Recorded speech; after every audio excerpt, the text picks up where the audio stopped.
নমস্কাৰ, মই পবিত্ৰ মেজ। পোনপ্ৰথমতে অসমৰ আই মাতৃসকলক উদ্দেশ্যি ক'ব বিচাৰিছোঁ, আপোনালোকে নিজকে ইমান গোলামৰ পৰিচয় নিদিব। কোনোবাই ক'লে বুলি আপোনালোকে নিজকে অৰ্ধনগ্ন কৰি নেপেলাব। আজি কোনোবাই আপোনালোকক মেখেলা চাদৰ পৰিধান কৰি যদি ৰঙা ব্লাউজ বগা চাদৰ পিন্ধি যদি মুগাৰ যদি মেখেলা চাদৰ পিন্ধি আপোনালোকক য়োগা কৰিবলৈ দিছে, কাইলৈ যদি আপোনালোকক কেতিয়াবা বিকিনি পিন্ধি আপোনালোকক যদি য়োগা কৰিবলৈ দিয়ে বা ডেন্স কৰিবলৈ দিয়ে, সামান্য কেইটামান টকাৰ বাবে কি আপোনালোকে ডেন্স কৰিব নেকি? স্থান কাল পাত্ৰভেদে সকলোবোৰ বস্তু বেলেগ। আপোনালোকে য়োগা কৰিছে, য়োগা কৰক, কিন্তু কালি য়োগা দিৱসৰ নামত অসমৰ যিটো বাতাবৰণ বা পৰিৱেশৰ সৃষ্টি হ'ল, ইয়াতকৈ নিৰ্লজ্জৰ পৰিৱেশ ক'তো আমি দেখা নাই দেখা। ইয়াই যদি য়োগা দিৱসৰ প্ৰকৃত প্ৰতিচ্ছবি হয়, তেতিয়াহ'লে ইয়াতকৈ নিকৃষ্ট প্ৰতিচ্ছবি কেতিয়াও হ'বই নোৱাৰে। আই মাতৃসকলক বাৰে বাৰে কিয় ইমান পদলেহনকাৰী বনাইছে? এয়া কি মহিলা সবলীকৰণৰ কি স্পষ্টতা দৃষ্টিপথ নেকি? এয়া কি মহিলা সবলীকৰণ নেকি? মহিলা সবলীকৰণৰ নামত এইদৰে মানুহক লুটি বাগৰ খুৱাই আই মাতৃসকলক 50-60ৰ ঊৰ্ধৰ 70ৰ ঊৰ্ধৰ আই মাতৃসকলক এই অৱস্থা কৰে নেকি? বিনম্ৰতাৰে আহ্বান জনাইছোঁ ৰাজ্য চৰকাৰক, আপোনালোকে যদি কেনেবাকৈ এই আই মাতৃসকলৰ এই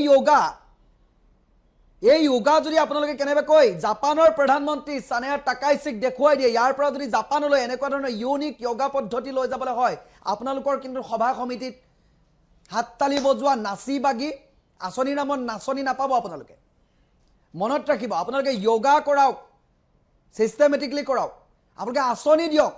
আঁচনিৰ নামত মানুহক নাচনি নকৰিব। কাম চোৰ বনাইছে।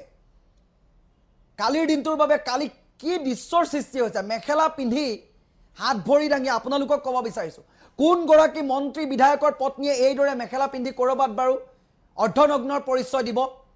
নিজৰ সন্মান কিয় নষ্ট কৰিব? কোনোবাই ক'লে বুলিয়ে কিয় টকা পইচাৰ বাবে এনেকুৱা কৰিব? ৰজাই কিবা ক'লে বুলিয়ে প্ৰতিটো কামেই প্ৰজাই কৰিব লাগিব বুলি কথা নাই। আত্মসন্মান বোলা বস্তুটো আপোনালোকে ৰাখিব। অসমীয়া সমাজৰ এয়া কি চৰিত্ৰ নেকি? আমি কিমান তললৈ নামিছোঁ? আমাক যি কৰিবলৈ কয়, আজি যদি মেখেলা পিন্ধি ৰঙা ব্লাউজৰ লগত বগা চাদৰ লৈ মুগাৰ মেখেলা পিন্ধি যদি আমাক যদি মুগা কালাৰৰ মেখেলা পিন্ধি যদি আমাক য়োগা কৰিব দিছে, আমি কৰিছোঁ।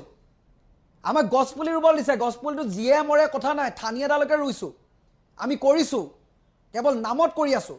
আমাক যদি কাইলৈ অৰ্ডাৰ দিয়ে, ৰজা আপুনি বিকিনি পিন্ধি আপোনালোকে নাচিব লাগিব, তেতিয়াহে আপুনি টকা পাব, কেতিয়া আপোনালোকে তেতিয়া বিকিনি পিন্ধি নাচিব নেকি? কালিৰ দিনটো দৃশ্যপটে তাকেই প্ৰমাণ কৰিছে। আমাৰ মানুহবোৰ ইমান স্থলন হৈছে, নিজকে ইমান গোলামৰ পৰিচয় দিছে যে যি কৰিবলৈ কয় তাকে কৰিব, খালি পইচা লাগে। সামান্য কেইটামান পইচাৰ নামত ইমান তললৈ আপোনালোক নানামিব।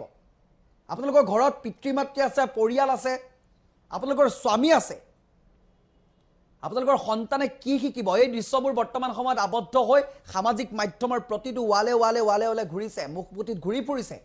আপোনালোকৰ এই দৃশ্যবোৰ আই মাতৃ সদৃশ যিসকল বয়োজ্যেষ্ঠ ব্যক্তি, যি বয়োজ্যেষ্ঠ মহিলা, বয়োজ্যেষ্ঠ আই, তেখেতলোকক দেখিছোঁ হাত ভৰি দাঙিব পৰা নাই। মানে কৰিবতো লাগিবই, ৰজাই কৈছে কৰিব লাগিব, তেতিয়াহেতো আঁচনি পাব। এইবোৰ কি নিয়ম? এনেকৈ কি আপোনালোকে মহিলা সবলীকৰণ কৰিব? এনেকৈ কি মহিলাসকলক উন্নতি শিখৰলৈ লৈ যাব? লাখপতি বাইদেউ বনাব আপোনালোকে? এইদৰে মহিলা কি কৰিছে নিজেই নাজানে। মানে টকা পইচাখিনি কেৱল মাত্ৰ শৰাধ, এইখিনি নামততো পইচা পাতি খৰচ হৈছে।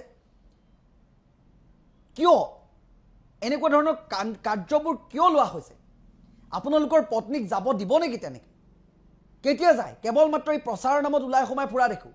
ধনতেৰছৰ দিনাখন মন্ত্ৰী বিধায়কৰ পত্নী কেইগৰাকীক ওলোৱা দেখোঁ। তাৰ বাহিৰে আমি একো নেদেখোঁ। 15 আগষ্টত স্বামীয়ে পতাকা উত্তোলন কৰে, পত্নী তলত বহি কাৰোবাৰ লগত চেলফি লয়, কিবা লয়, তেনেকুৱা কৰি থকা দেখোঁ। বেলেগকৈ আমি নেদেখোঁ। আমাৰ মহিলাসকলৰ সন্মান আছে। বিনম্ৰতাৰে আহ্বান জনাইছোঁ, আমাৰ অসমৰ মহিলাসকলৰ দৰিদ্ৰ হ'ব পাৰে, কিন্তু সন্মান আছে। সেই সন্মানখিনি অন্ততঃ আপোনালোকেও নষ্ট নকৰিব। উভতগুৰে নচুৱাব নিবিচাৰিব। যি মন যায় তাকে নকৰিব। আপোনালোকে আঁচনি দিয়ক, আমাৰ ক'ব লগা নাই। আঁচনিৰ লগত এই যোগ দিৱসৰ কি সম্পৰ্ক? আপোনালোকে কি কৰিছে কালিৰ দিনটোত? আপোনালোকেতো সামাজিক মাধ্যমত কিমান সক্ৰিয় অসমৰ মুখ্যমন্ত্ৰীজন, সেইটো কথা আমি জানো।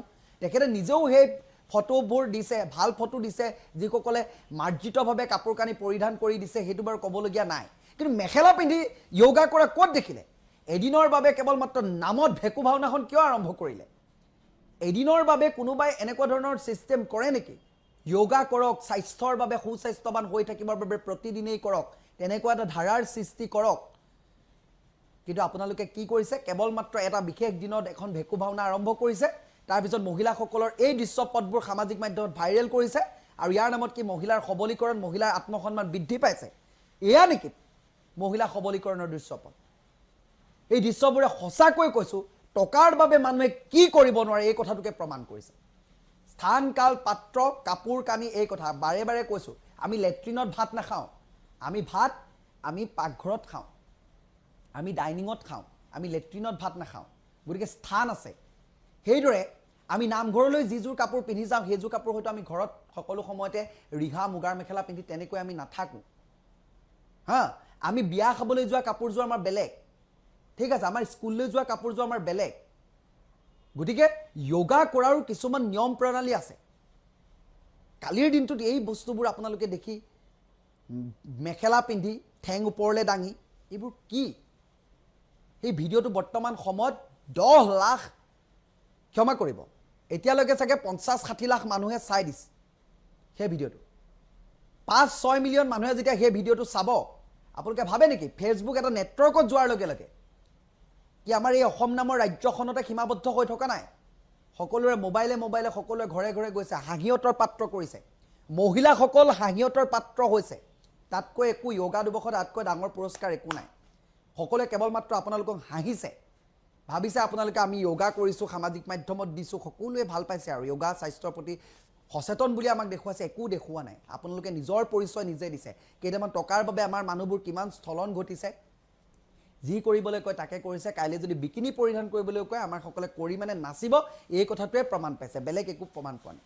মই আহ্বান জনাইছোঁ, আপোনালোকে আঁচনি দিয়ক, আমাৰ ক'ব লগা নাই, কিন্তু আঁচনিৰ নামত এইদৰে নাচনি নবনাব, অৰ্ধনগ্ন নবনাব।